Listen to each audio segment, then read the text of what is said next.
We'd like to welcome everyone here to the City of Orem Planning Commission meeting this afternoon. Appreciate all of you being here and wish you a Merry Christmas. I've asked Mickey Cochran to offer an invocation. I thought you said benediction. Oh, okay, I've got it. All right, thanks.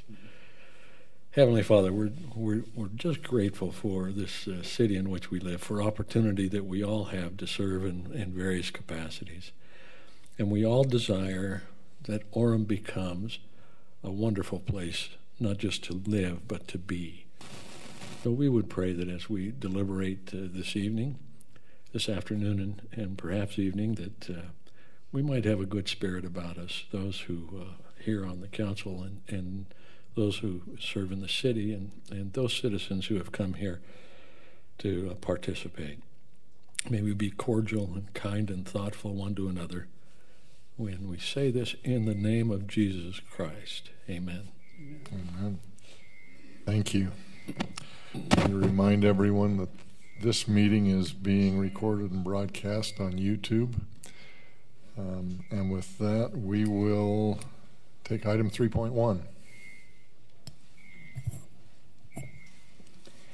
You may remember lighting specialists located at 1140 North, 1200 West in the HS zone.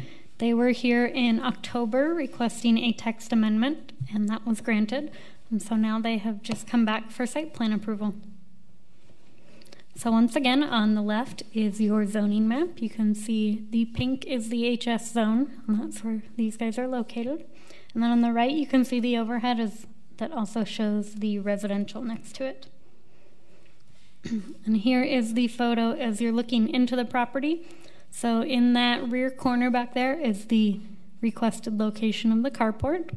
And we discussed before how the height of the carport will be below the grade of the residential next door. Here is the requested site plan. Once again, in the top right corner, you can see where the carport will be located. And then in the center of your screen is their current building. Here's the elevation of the carport. If you guys have ever seen the solar carports at like the Real Salt Lake Stadium, anything like that, then you already know what their carports will look like. And here is the drawing that helps to show the elevation and the fact that the carport will in fact be below grade of the neighboring residential.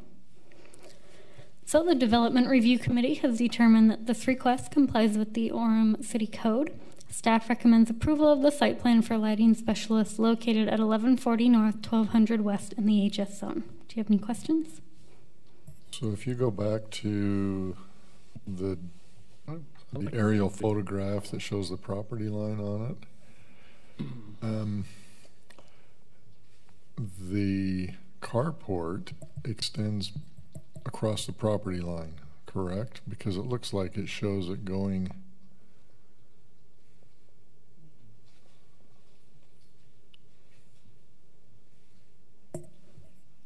I do not believe so. I think what we if you look at the driveway, see the driveway on the aerial photograph shows the driveway being split, which would make sense because you have two adjacent properties together. You're right. That is a good question. To my knowledge, I wonder if this is not to scale. That's also possible. There's no break in the line on the left-hand side where there would be that it'd be a not to scale, but that seems pretty narrow. That driveway looks well. Really Our narrow. driveway's not in the technical difficulty. the correct location. Is that center line, the 23 feet 3 inches that you show, is that the property line that goes there? Goes down through there? So the carport is 46 feet. Yeah, and it would be.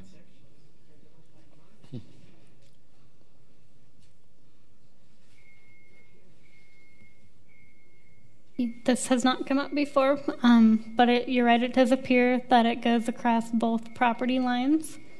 Yeah. Although I know that the neighboring property does have a gate there, and so I can't imagine that they would want to block that gate. but I believe the applicant is here and he might be able to shed more light on that. Is the applicant present? Could you step to the microphone and maybe you could answer that question for us? State your name, please. I'm Greg Johnson. I'm one of the owners of Lighting Specialists. The way they've got that green line on that is actually correct.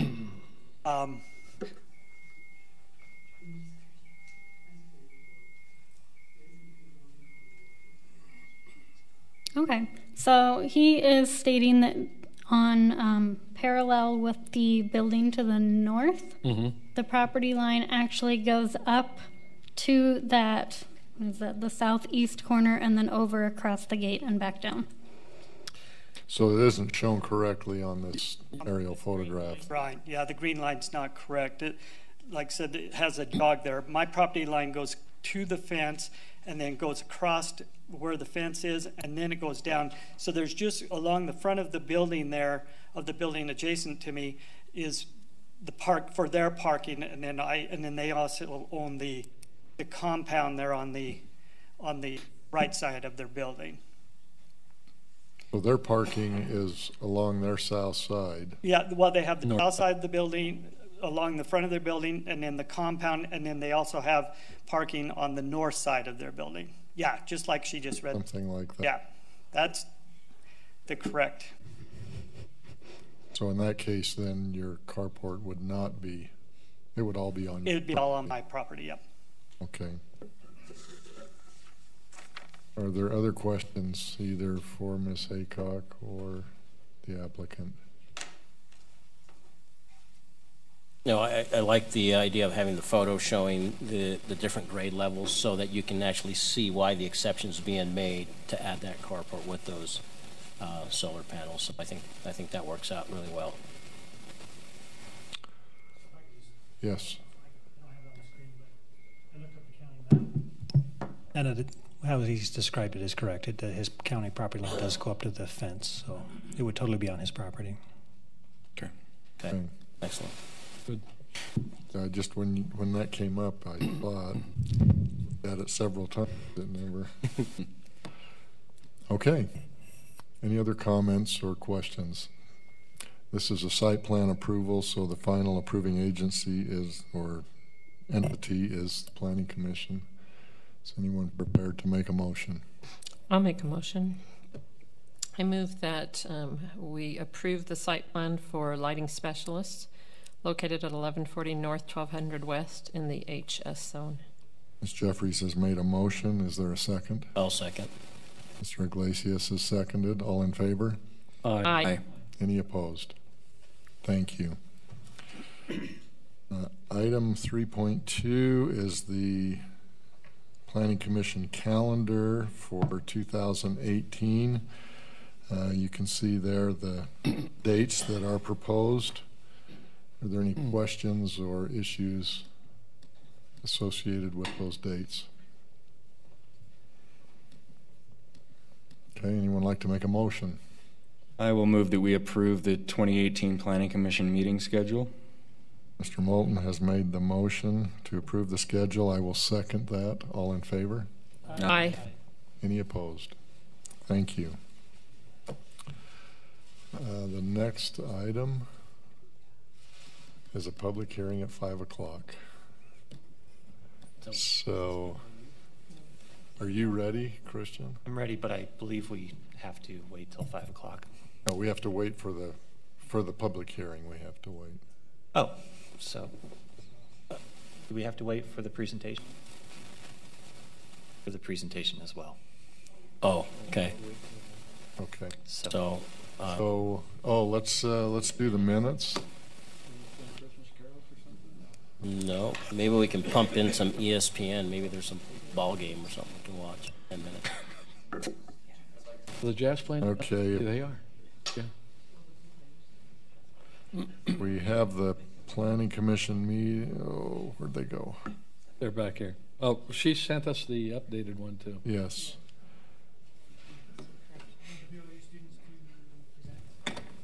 Do we have? They're here. So Oh, I thought we said. if you would like, we could move their item up. We don't have to do the public hearing exactly at 5 o'clock, do we? It just has to be after 5 o'clock. Okay, we can do that. Great. Gonna get more chairs for them?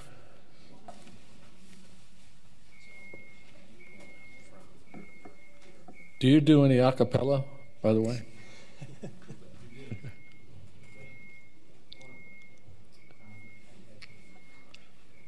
I just want to hear a little music.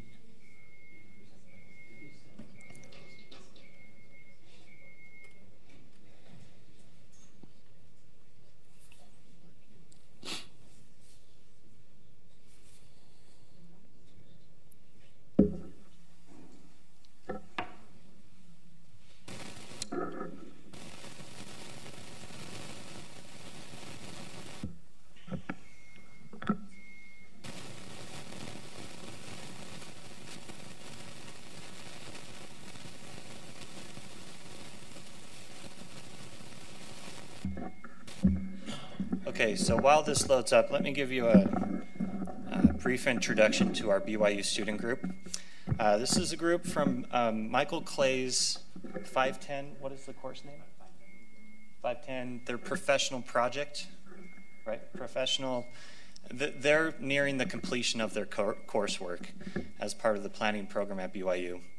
And so this is really their capstone project. And what we asked them to do is assist us with the design standards for State Street. And so we need a lot of help with research, public outreach, and looking at city codes. So we're really thrilled to have them here. This is their final, so don't go easy on them. I think we can find something. I think a B- average is generally accepted. Yeah. So we're happy to have them with us. They've done excellent work. They've participated in a number of public events, including our Harvest Festival. We've had some great feedback. They've been handing out flyers, setting up booths. We had an event at the rec center. They'll probably talk more about it, but was handed out pizza at the rec center, so that was fun. And we've engaged with a lot of the residents and in some very important questions and topics regarding State Street. And as you know, State Street's been an important issue for the city for a number of years. And this is directly related to the State Street Master Plan and how we go about implementing the State Street Master Plan into the future with what kind of design standards and how we want the street to function and to look. So they've done great research looking at other cities, pulling bits of other city codes and finding out, okay, we have this situation in Orem. Now, how do we, what have other cities done to address State Street? And they have a PowerPoint here that I'm trying to load up. Nothing yet.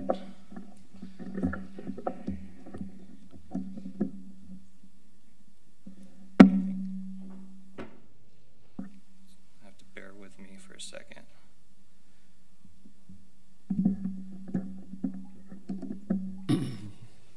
Are we on lectern?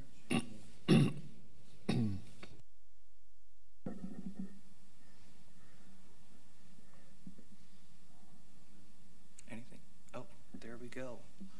All right, hopefully this will work for you. I'll let them take it away, and if you have any questions, feel free to pepper them with questions. They're going to be graded on this, so I'll go ahead and hand it over. Full screen.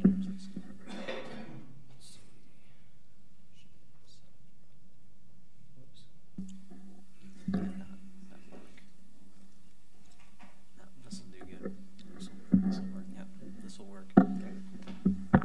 So my name's Ryan Lancaster. I was the team leader for this BYU group, and we've been working out all semester, and we're excited to have the opportunity to come and speak to you tonight. We won't take up too much of your time, but like Christian said, this project was mainly assisting Christian and the planning department in the implementation of the State Street Master Plan. And one of the things that the master plan called for was eventually the adopting of design standards. And what we're trying to do is illustrate and make it easier for people that come into the office. We have a booklet that we created for the city that they can use to illustrate using graphics and pictures that we've taken of examples that are good, of the guidelines and principles that we want to implement along State Street. And like Christian said, a lot of these principles we found from other cities and their code and from places that we liked that created a good feeling. And like in the vision statement that in the State Street plan that the city has already adopted to become a family-friendly area. And we thought about those family-friendly places that we've been in our lives and tried to take some of those principles and put them into this document for you. So our project had 3 components, and they were mainly research, which was just finding the good designed areas and reading the code that helped develop these areas, public outreach, which Christian mentioned a little bit, and then this final booklet that we're going to present to the city, and they can print out as many copies and use it for what they feel. So there's 3 events that we did for public outreach. First was the Harvest Festival, then the city's Trunk or Treat. We worked with the police department and worked with Christian to get a car there, so we were able to hand out candy and hand out some flyers for our next meeting, which was a public open house, which we had, and a lot of the planning staff was there, and we had an opportunity to talk to a lot of the public that may not have been as excited about some of the things that we were thinking about, but we were able to converse with them and help people understand more of what we're looking for. The Harvest Festival, the main thing that we did was we handed out surveys, and I'll talk to you about the survey responses in a little bit, but Christian had developed a survey, and he had put it on the Orem forum, and he had only gotten about 30 responses, and one of the first things that Christian told us when he came and presented this project to us was there was a demographic that the city had been having a hard time reaching when asking questions about State Street, and that had been younger families, maybe younger professionals. We had gotten an older crowd that had come and participated in some of the previous outreach, but they really wanted to hit that demographic, and we feel we were able to help reach that demographic through the Harvest Festival. And from those 30 responses, we were able to get just over 190 responses from our survey in just that small amount of time. And to give you an idea, what those questions were, was a lot of them dealt with different areas about aesthetics, about streetscape standards like landscaping and benches. And I have a copy later in this slideshow where I'll show you the exact survey that we handed out. The next event was the Trunk or Treat, and that's where we handed out candy and flyers. We also had a poster board or 2 with some of the survey information that we had gathered, and we had a lot of great turnout. We probably talked to over, it seemed like 1,000 people in just a few minutes, and it was really fun. So this is an example right here of the survey that we handed out, and it had those 5 categories: bicycle amenities, streetscape standards, reconfiguring parking, talking about moving it maybe to the back of buildings, and architectural standards. And we had people rank them from 1 to 5, what they thought was the most important to them, and then to give us any other additional comments about what they would like to see along State Street or what they'd like to see change. And this is the results that we got. It was pretty standard across the board. Coming out on top with streetscape standards, with just over 20% of the people saying that that was their #1 priority, and that meaning, you know, landscaping, benches, art, and things like that along the street, to make it more friendly for them to walk along. But overall, everything seemed kind of balanced. There wasn't one that came out more on top of people saying they wanted. Overall, people just thought every part of this area needed to change a little bit. And if you want, there's more detailed in the book. Here's another look at each one of a more detailed scale of what people rated each one. So the public open house went pretty well. We had our booklet, some of the graphics that we had made on display, and we explained them to the public as they came around. We continued to gather feedback. As you see here, we had another comment card, and we're still in the feedback phase, and hopefully the feedback that we've gathered will be able to help the city in the future when they do want to adopt standards or code regarding State Street. So the way that our booklet was designed, we took, since the survey had given us a pretty balanced look, we broke up our booklet into a section dedicated to each one of those sections on the survey. And each member of the team is going to come up and present one of those sections and talk to you about some of the principles that we discovered from other cities that we liked, and that we talked to people about when they rated from 1 to 5 what was most important. These are the principles that they thought were important and that we think can help change State Street to be more of a family-friendly area. So the first section is architecture, and I'll turn the time over to. Thank you. My name is Stuart Handley, like he said, and I was in charge of the architecture section of the booklet and the research. As it says right there, I researched cities like Sandy, Heber, Logan, South Jordan, Pleasant Grove, and Salt Lake City.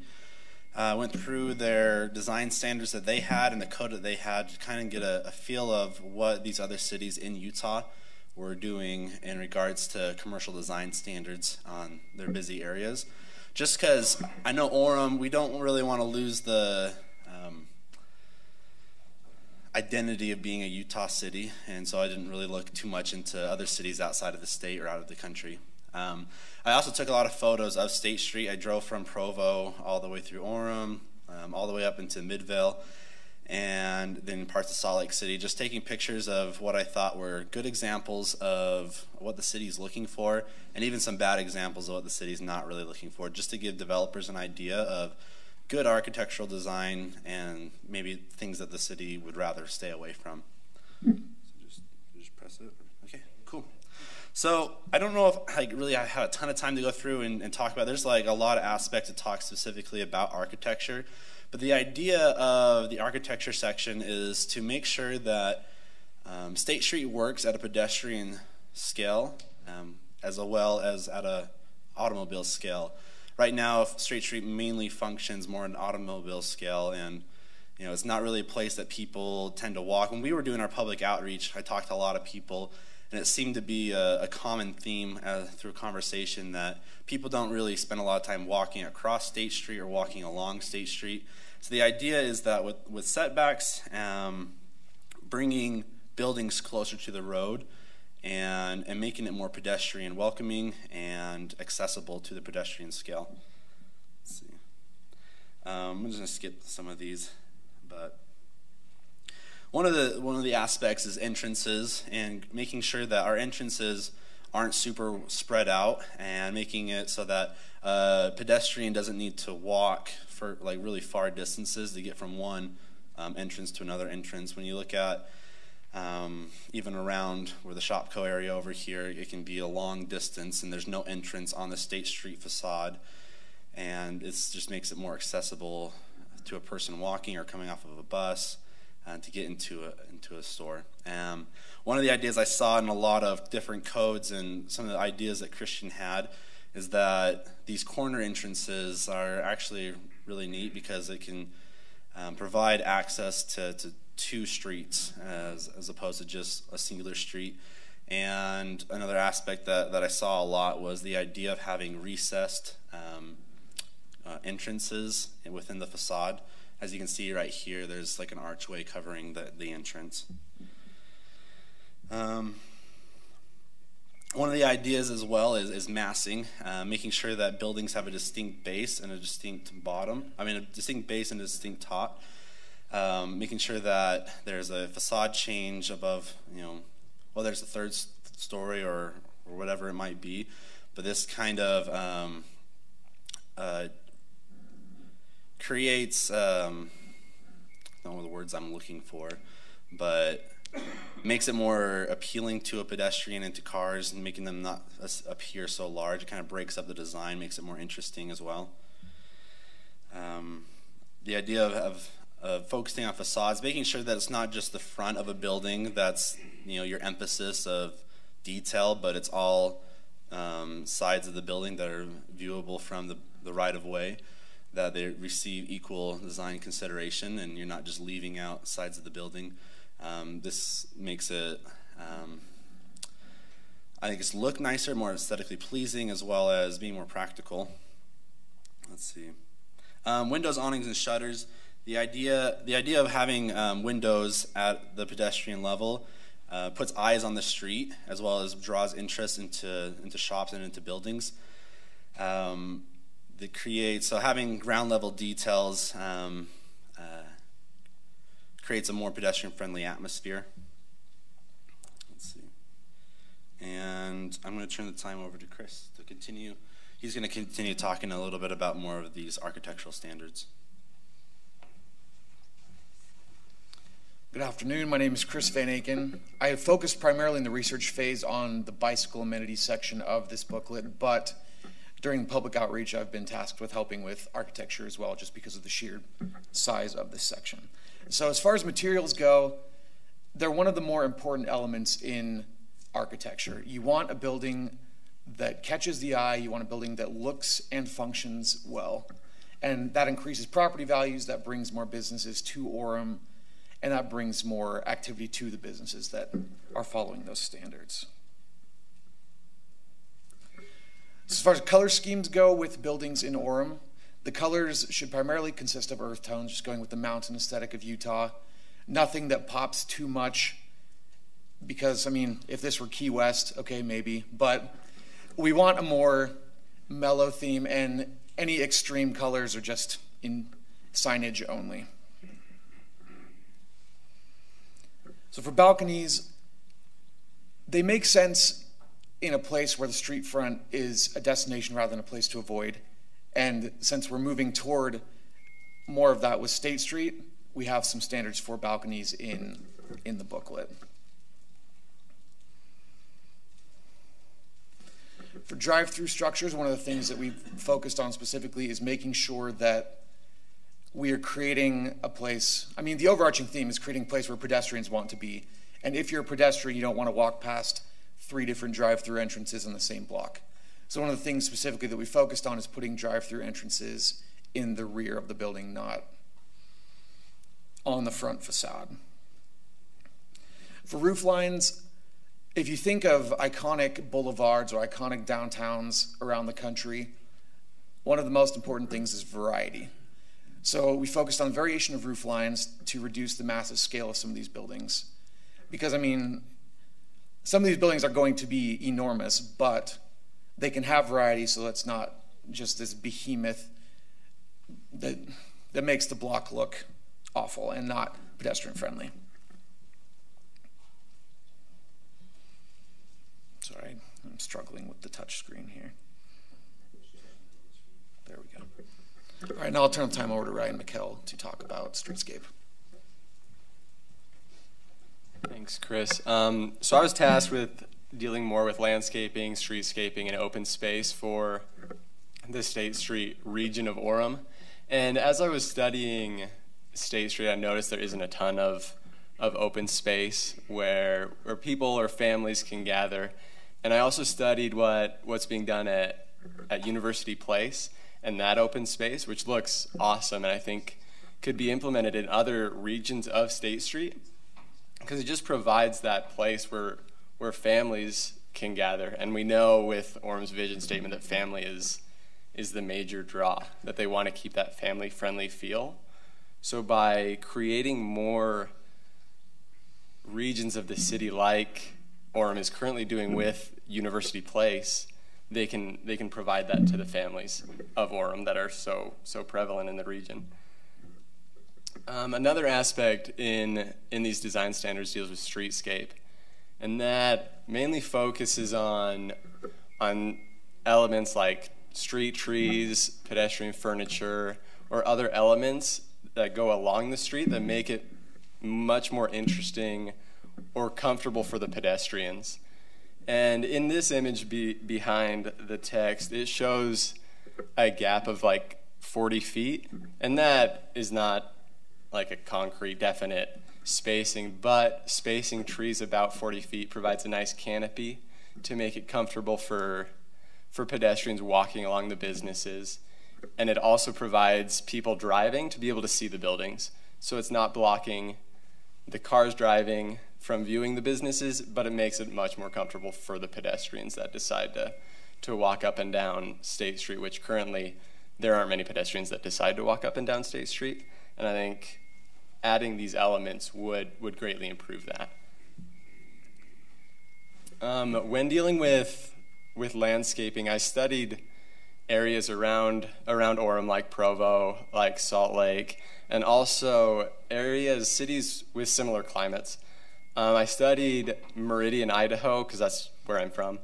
And there's an area with what I feel is beautiful landscaping that creates a much more comfortable experience for the pedestrians walking around, but it also has other benefits that sometimes we don't think of when we just view landscaping. It reduces light pollution and noise pollution, and the air quality improves if we have live vegetation around.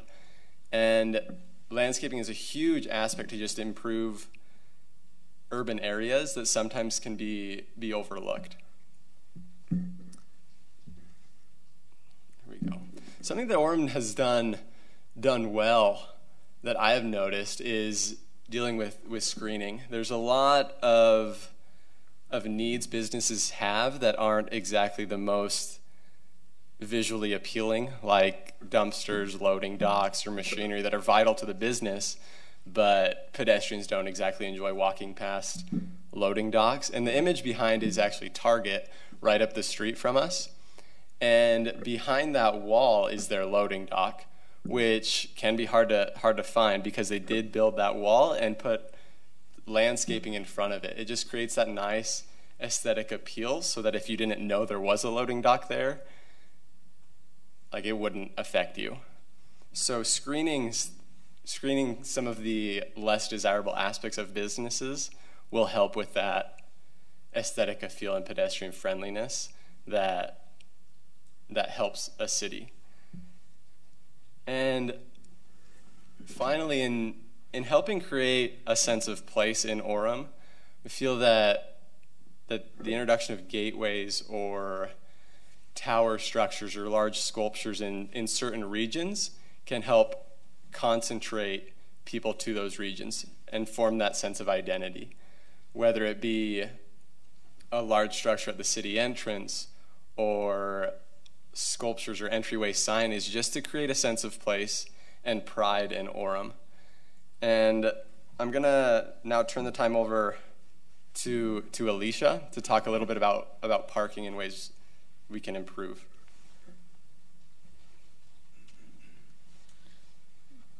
Hello, my name is Alicia Ransom, and I did a lot of research on parking.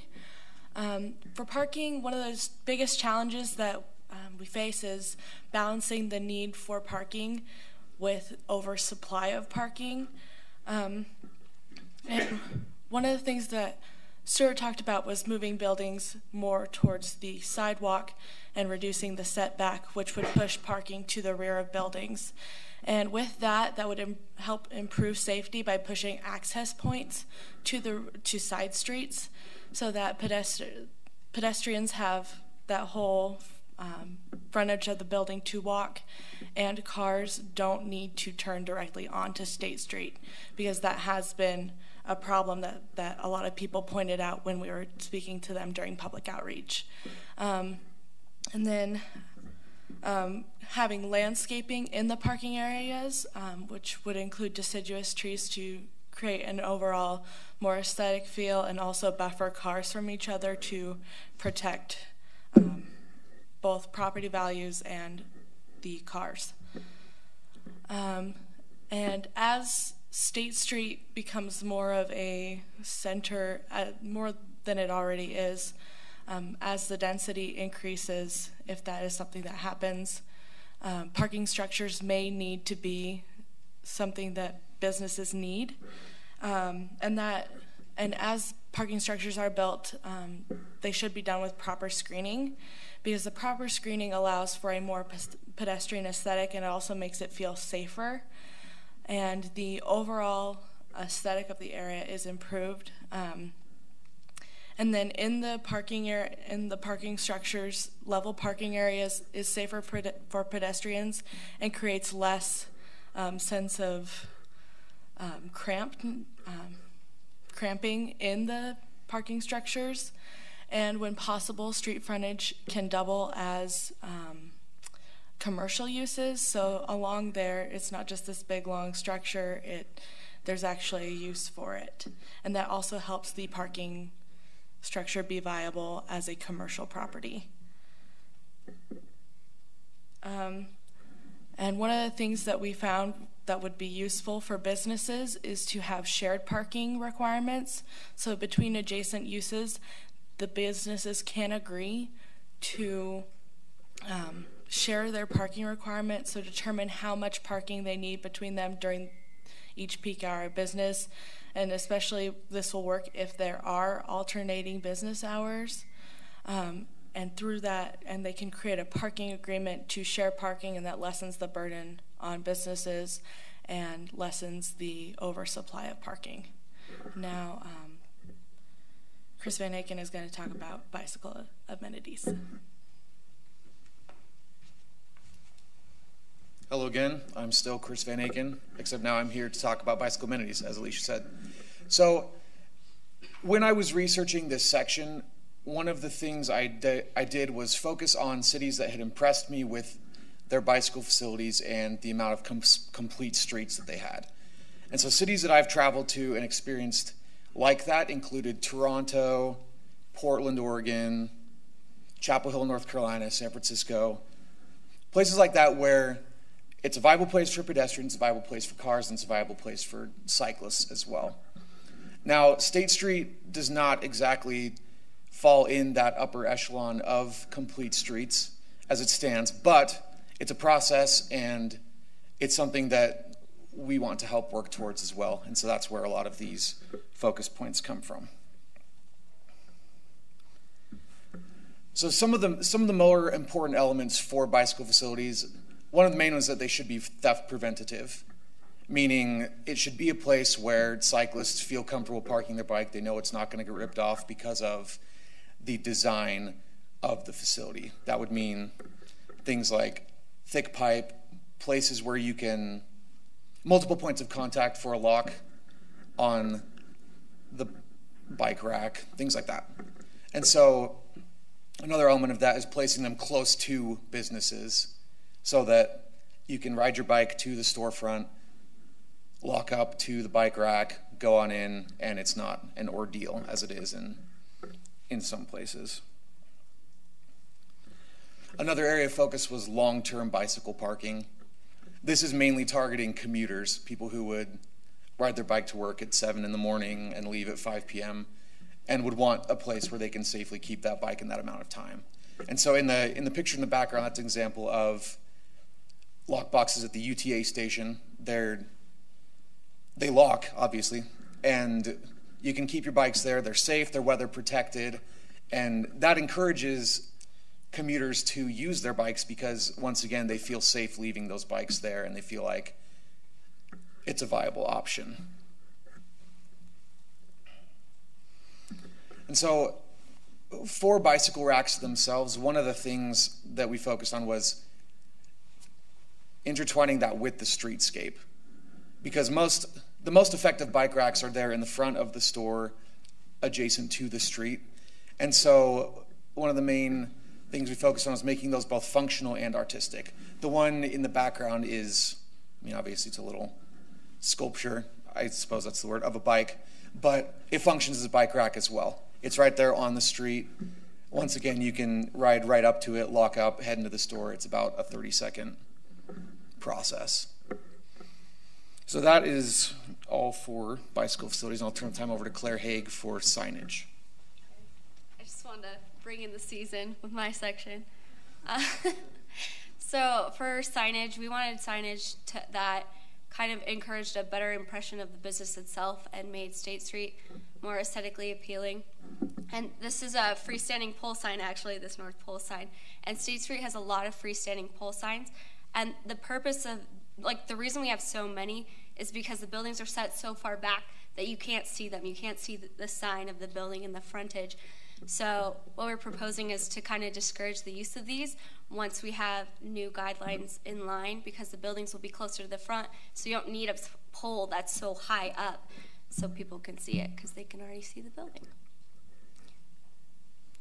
Okay, so we want to encourage the use of monument signs. Monument signs provide more cohesion between the building and the sign because you can kind of make the material similar to the building itself.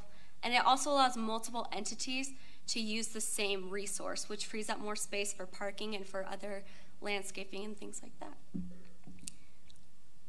Another guideline we want to implement is to encourage blade signs because they're much more pedestrian friendly. They come right out of the building, so when you're walking by, it's connected to the building, and it makes the building more interesting and more appealing. And so those are the things about signage that we were looking to change, and then we'll wrap up with Ryan. So, sorry, that end got cut off. Just noticed that. The implementation of these things is really up to you guys. Part of the reason why we wanted to do this is you're going to, over the next few years, have a lot of projects come before you. You're going to have a lot of changes, proposals for code and things like that, that hopefully will be based off of some of these principles that we've talked to you tonight. And there's going to be people that are for it and going to be against it. And really what it comes down to is what the city wants, and not only that, what the citizens want. What we've presented to you tonight has been completely based off of citizen input and what we've received from that demographic that we were talking about, some of those young families. And this is what they told us that they wanted. These were some of the comments that we made, and all the principles that we've talked to you about have been based off of those things. So really, when projects come before you, remember some of the things we've talked about. And when projects aren't exactly up to the standards that you're hoping, suggest some of these ideas to them. Suggest for them to put some bicycle parking, or maybe to put the parking in a different area, or have shared parking with business next to them. And we just hope that as you continue as planning commissioners and as a planning department to work with citizens on making State Street better, that you can implement some of these designs and end up fulfilling the vision that you set forth in the State Street Master Plan, that it will become a great place for families in the city of Orem to go. And if you have any questions for us, we know we already took up a lot of time, but we'd love to answer any questions that you have for us. Okay, thank you. Any questions? I would just ask, when you first started out, you said that you looked and you talked to the citizens and what would they like to see, right? And not to discourage their opinion, our opinion, because we got the Ice Age, then we got the baby boomers, then we got the Generation X, and then the millennials, and then the Zs. The millennials and the Zs are actually going to see when this comes to flourish, because this is 20, maybe 30 years down the road by the time we get everybody to comply. So most of us will be either dead or old folks home. Is this what you guys would like to see 25 years down the road? Is this what your idea does it? Because as long as the opinion is a strong opinion of a variety of people, but if you notice in a lot of your meetings, who shows up to these meetings? Yep. It's not the millennials most of the time. Go ahead. Just some input on that. It was hard for us to get a hard statistic of the age range of everybody that we talked to, but anecdotally speaking, at the events that I attended, a lot of the engagement was with millennials and with Generation Z. Great. We talked to a lot of young people and got their input. And yeah. That was actually probably the majority of the people we talked to. And that's great, because I get some kind of negative feedback from some of my neighbors, and that's my age or older. Oh. Well, by the time this gets implemented, we're a whole different society. Yeah, we're dead. Well, it's still important too, because the ones who are going to be voting and the ones who we want to get them on board. For sure. For sure. It's for everybody, not just for us. And we do want to plan for the future. But how many of you walk around downtown Provo? Oh, you got to turn that on. Do you like downtown Provo? I can tell you it has changed a lot in my lifetime. Yeah, it has. Yeah. Provo's downtown wins and Orem's mall wins. Is kind of how it sits right now. Yeah, love. And some of the pictures that we showed were from Center Street. And, State Street's never going to be Center Street. Yeah. It's a different place, but it doesn't mean that those same principles can't apply in a different area. So I have a question then, similar to what Carlos was asking. In the beginning, you showed a graphic and you had people rate what they thought was important, if I understood that correctly, and it was about even all around the board. But did they give input on the things that you've presented here? I mean, what was the input? Did they like it? Did they not like it? What was the reaction to your concepts? So all of that's available. We have written responses that almost every survey participant wrote down specifically what they were looking for. And Christian has access to all of those if you want to see them in the future. It was just kind of hard to put in a slideshow all the comments that they had. But for example, one of the main things we were talking about bike, like the long-term storage, I had multiple mothers come and talk to me and comment that their husbands rode to work and that they had no place to put their bikes, they had no place to store them, or they were afraid for their husband's safety. So a lot of these standards that we did for bikes came from those comments. And that happened in almost every area that we talked about. Trees, for example, that was one of the most common feedbacks that we got, was that there's no trees along State Street. So that was one that heavily influenced the screening and the landscaping aspects with streetscape. So yeah, we definitely did take into a lot of the input. And if you want to see more of it, Christian can print out all the comments for you if you want to read it. Take the time to go through and read them. Great, thank you. Other questions or comments? You're all very good public speakers. I want to tell you that. That's a good skill to have. Thank you. We appreciate that. Did you address with the folks about Orem being landlocked, and that in order for Orem to grow, the State Street corridor becomes extremely important? And along the State Street corridor, the only place to grow is up. Did you address those issues at all with them in all of your great planning for the State Street corridor? And mass transit and some of the other things that happen. And you know about the trip plan and a lot of the other things. So that wasn't as much a part of our project. We were dealing more with public right-of-way and back. We didn't talk a lot about the street itself. And we had a lot of people ask us about the transit, and we talked to them a little bit about it. But well, sans transit, let's leave that out for a moment. About Orem being landlocked. Yeah, so the corridor becomes a great place where we can go up and create additional. I guess like one thing that I noticed in talking to lots of people, kind of what was mentioned earlier, it was an older demographic that was very opposed to that idea. Really? They don't want to grow up, but it seems like with young people, even when you look at like the Aston apartments and what's going on around University Place, it's very much a younger feel, and younger people are more okay with that idea of growing up. Is what I've noticed. And in responses, when we met at the rec center, a lot of the older demographic people I talked to were like highly against growing up. Yeah. Well, I'm part of that older demographic, and I'm very much for it. So, and we did address that. Oftentimes what it would come as is we would tell them we know development's coming due to forecasts and projections that have already been done. It's just where do we want to put it and how do we want it to come? We can't really stop it from coming, so this goal of our project is to shape that growth instead of letting it go unchecked. So we mentioned that a lot. It just wasn't as much a part of our project, though. Awesome. Thank you. That was awesome. Great. Appreciate you letting us take some time out of your evening. You think B minus? I don't know the rest of my grades. I noticed your professor came in for being truthful. Your professor came in halfway through, so he didn't see the first half. My son had a wrestling meet against Peyton. He pinned his man. So all right. It's an A. It's an A. Hey, you got it's an A. Yeah. For sure. I'm happy to talk for just a second. Mostly, I just want to say thank you. The students always want to do something in Orem for whatever reason, and your planning staff has been fantastic over about 5 years, Jason, hasn't it been, that we've been doing projects up here? One of the cities that has reached out to us, and we reach out to them, and every year at the start of the semester, where do you guys want to do a project? And everybody says Orem. I don't know why, as a professor, they've chosen Orem, but that they seem to. We understand. We need help. Your final score may be a 3 on Rate My Professor. So. Yeah, well, I know, I understand that. But mostly, we just want to give a heartfelt thank you. Giving us a laboratory, a place that we can look at, citizens we can talk to, real-life appointed and elected officials that we can communicate with. For the training of these students, that's invaluable.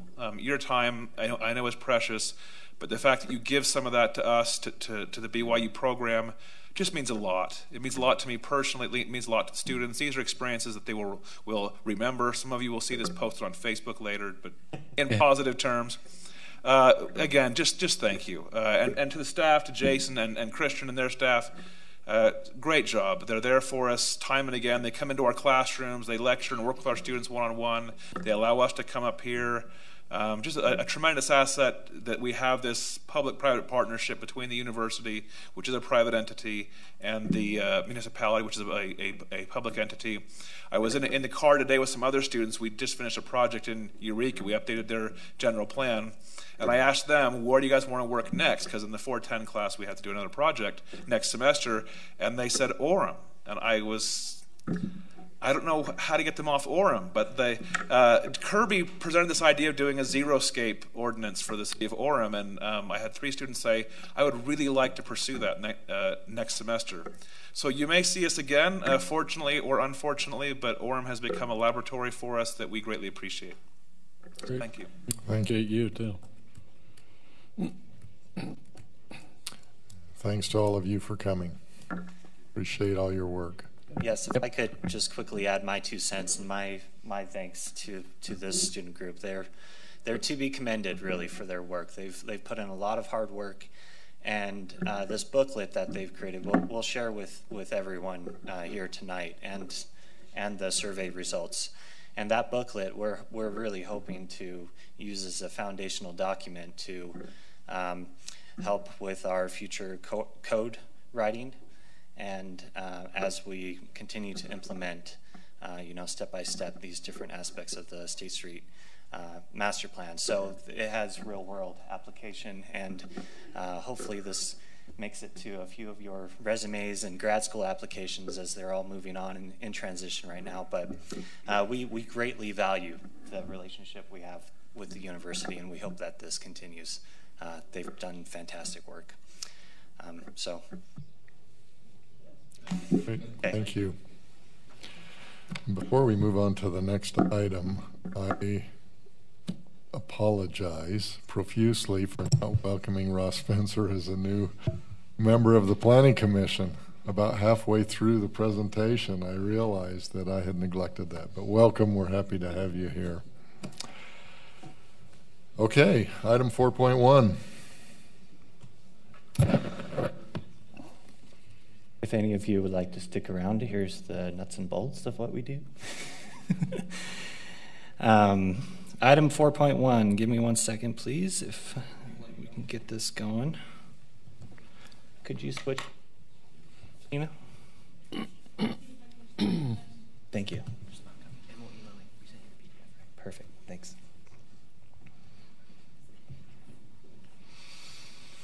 Hurry up.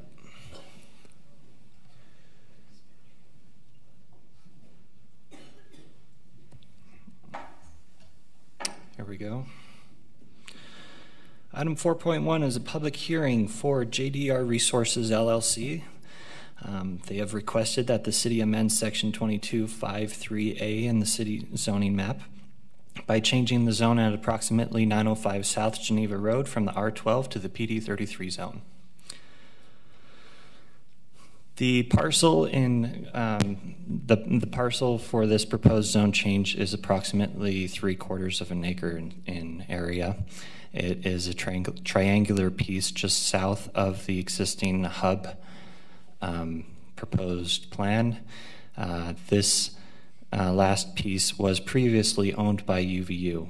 However, the plan submitted to us, the site plan submitted to us, showed a corner of the, I believe it was the parking garage, on this parcel. So in order for that site plan to be approved, the ownership and the zoning needed to match with the rest of the hub development. And so this is the piece that has been recently acquired. We have the warranty deed. It has changed hands to JDR Resources and is now being proposed for a rezone. Up here, what you see is the 1,000-foot radius for our noticing. We sent out notices to 324 properties within this area. They've all been noticed. I've received a couple of phone calls, people asking what this is exactly, and I've explained that this is the last piece as part of that hub rezone area. So we recommend that the Planning Commission send a positive recommendation to the City Council, as the final deciding body is the City Council, to amend Section 22-5-3A and the zoning map of the City of Orem by changing the zone at approximately 905 South Geneva Road from R12 to the PD33 zone. So just a question, looking at the zoning map, it shows PD, is that whole lighter colored area along 800 South and down to the, I guess it's down to the UTA station, is that all PD 33 or is that a different PD zone? I believe PD 33, that's a good question. PD 33 is our TOD zone that was passed about 4 years ago. Do you have the exact boundaries? So the PD 33 ends right along there. So that's part of the UTA. Oops. So the portion that fronts on 800 South. So this portion here that runs along, that's all one PD zone, and that's the front runner station. Okay. And then from this point going west and on the frontage is the PD 33 that we're talking about. Part of that has been, I mean, it's where the hub is, but there's other area there that for future development that would be under that same PD 33. Right. So the proposal before you tonight, as part of the rezone, will take the remaining majority of the property. There are two parcels, these two right here, that are under a separate ownership that will come in the future to develop. And there may be a joint venture with UTA or some other portions, but this development they're proposing will finish the rest of the property going west towards Geneva Road. They'll take all the remaining property. And if you want to put this in, I can. Sure. I can show you conceptually what they're proposing and why they would need the.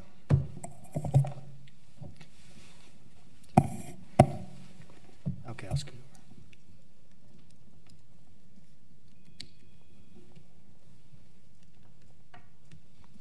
over. Probably should have coordinated this a little bit better. But.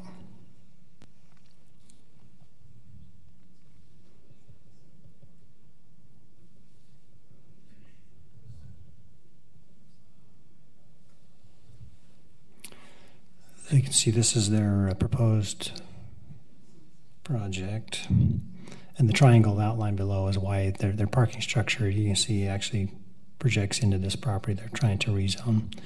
So that's why they're here before you tonight. The Planning Commission will be reviewing, obviously, the site plan in a future meeting, but before you tonight is simply the rezone so they can extend their project a little bit to the south.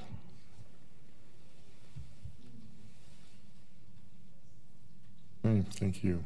Other questions? Okay, is the applicant present? Is there anything you'd like to add or? Okay, thank you.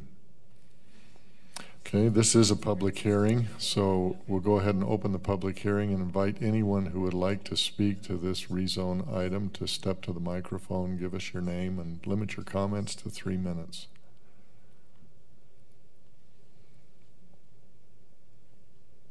And seeing no one stepping to the microphone, we'll go ahead and close the public hearing, then bring it back to the commission for any last comments or a recommendation. This is a recommendation to the City Council.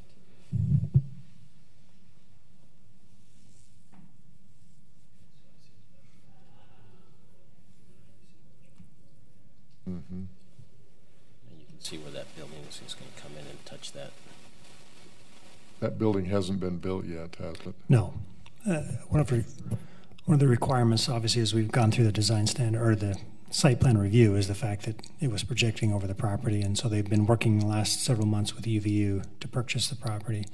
Now they're coming forward to get it rezoned because it's in a different zone. In order to get into the same zone and have the same entitlements, they needed to have it rezoned to the PD 33. So the buildings at the street have been constructed? Yes, and that's a different project, but they are completed or getting close to being completed. Just a different phase, or that's a different? Different property owner. Yeah. Okay. And so the parking structure then belongs to the So this structure will be part of their project, yep, and exclusively for their tenants.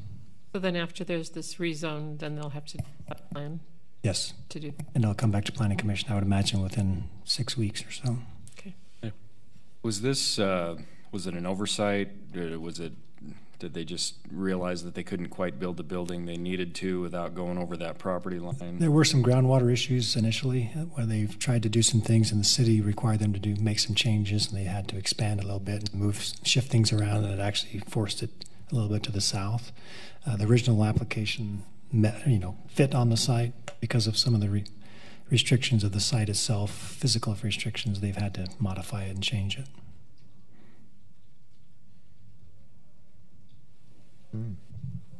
Wouldn't the development look kind of stupid without that little triangle as part of it?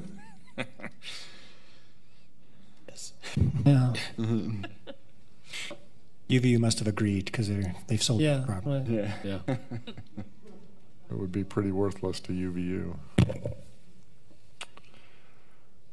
Okay. Hold out. There you go. Would anyone like to make a motion? I can make a motion. I move that we forward a positive recommendation to the City Council to allow the rezoning of the map of the City of Orem by changing the zone at approximately 905 South Geneva Road from the R12 zone to the PD 33 zone, and that would be by amending section 22-5-3-A. Sorry, I left that out. Ms. Jeffries has made a motion. Is there a second? You got it? Go ahead. I'll second. Mr. Cochran seconds. All in favor? Aye. Aye. Any opposed? Thank you. Okay, I think the next item would be the minutes from, what was the date? November 15th. November 15th, thank you. Were there any corrections or additions to those minutes? There were some corrections, but they've been. Yeah. Beryl already corrected them. I noticed just one. It was at the very end. A really minor thing. It says, where was it?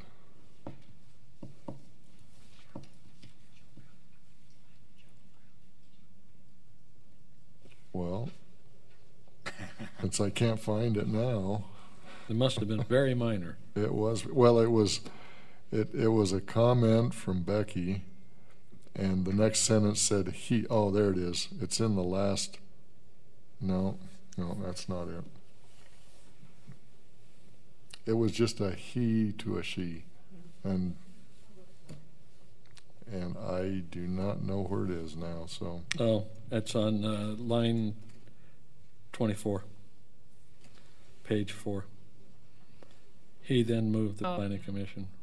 Yes, that's it. And then he. Yep, that's it. Okay, anything else? Okay, in that case, I'll make a motion that we approve the minutes from the November 15th Planning Commission meeting. Is there a second? I'll second, even though I wasn't here. That's what you can do. Mr. Moulton seconds. All in favor? Aye. Aye. Any opposed? Thank you. Mr. Bell. Yes, just wanted to, we won't see you till next year, so we wanted to wish you a great holiday season. Merry Christmas. Hopefully you'll be able to enjoy some great time with your families and appreciate what you do for us here at the city. So thanks for your service. Thank you, and I would do the same. Merry Christmas to everyone. Anyone like to move to close the meeting? I'll make a motion that we close the meeting. Is that what we do? Now, adjourn, close, finish, go home. Please.